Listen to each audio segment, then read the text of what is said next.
सबसे पहला सवाल कि जो ये बिल पास हुआ है इसका मुस्लिम वर्ग को क्या लाभ होगा?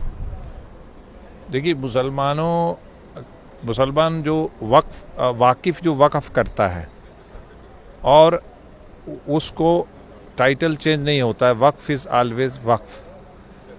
अब क्या हो गया कि पिछले 70 सालों में, मैं पिछले बैकग्राउंड तो नहीं जाऊंगा, ये पाइटी, चैरिटेबल और रिलीजियस पर्पसेस के लिए इस्तेमाल हो सकता है। आप सराय बना सकते हैं, आप अच्छे काम कर सकते हैं। लेकिन क्या हो गया कि वक्फ एक बीमार जानवर की तरह 70 सालों में बन गया।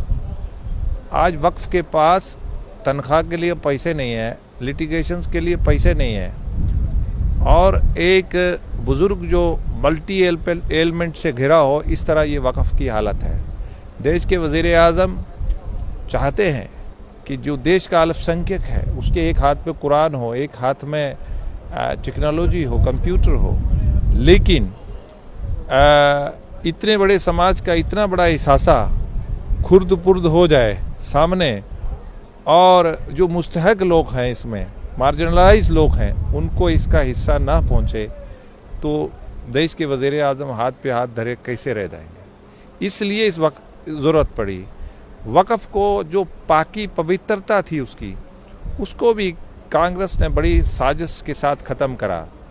1995 का जो एक्ट था, मैंने जैसे आपको बताया कि बीमार जानवर की तरह वो बीमार हो चुका था।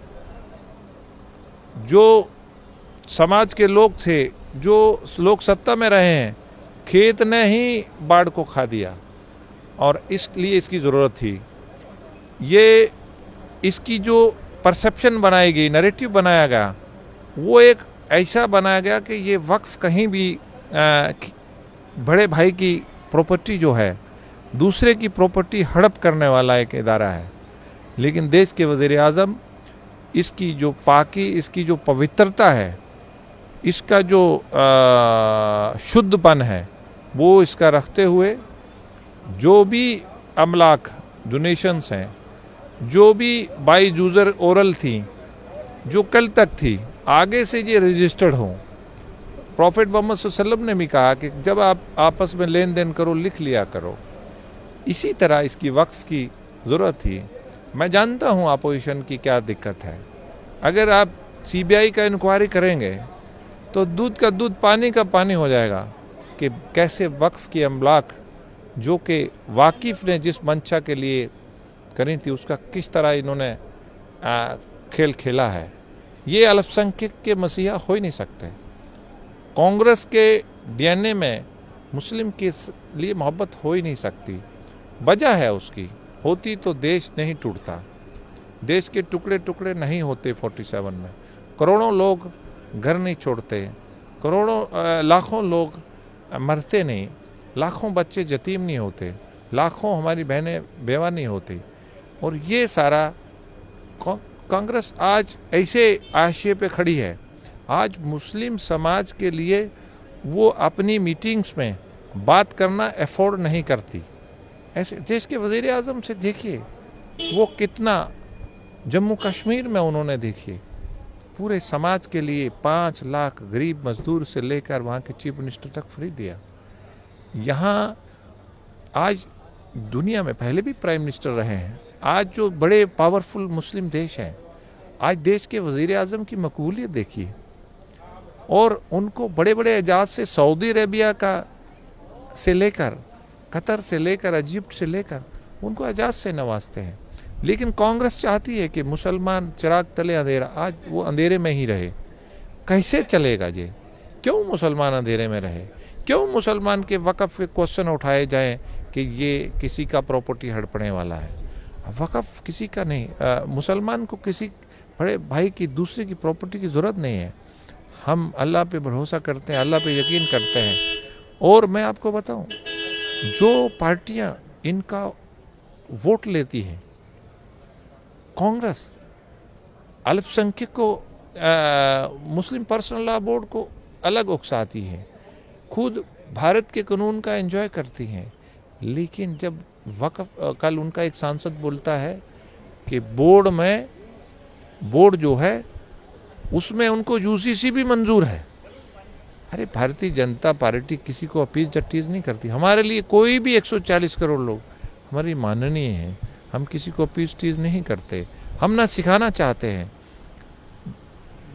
ममता बनर्जी एक मुसलमानों के कितना वोट दिया मुसलमानों, उनका यहाँ बड़ा लीडर हाउस में कल्याण बनर्जी क्या बोलते हैं कि हिंदू तो अंग्रेजी कानून को मानता है, मुसलमान जो है वो प्रॉफिट मोहम्मद सल्लल्लाहु अलैहि वसल्लम को मानता है, इसमें कोई दो राय नहीं है और ना ही कोई शक की गुंजाइश है। मुसलमान मानता है, लेकिन मुसलमान जिस देश में रहता है उसको आप नैरेटिव खड़ा कर रहा है।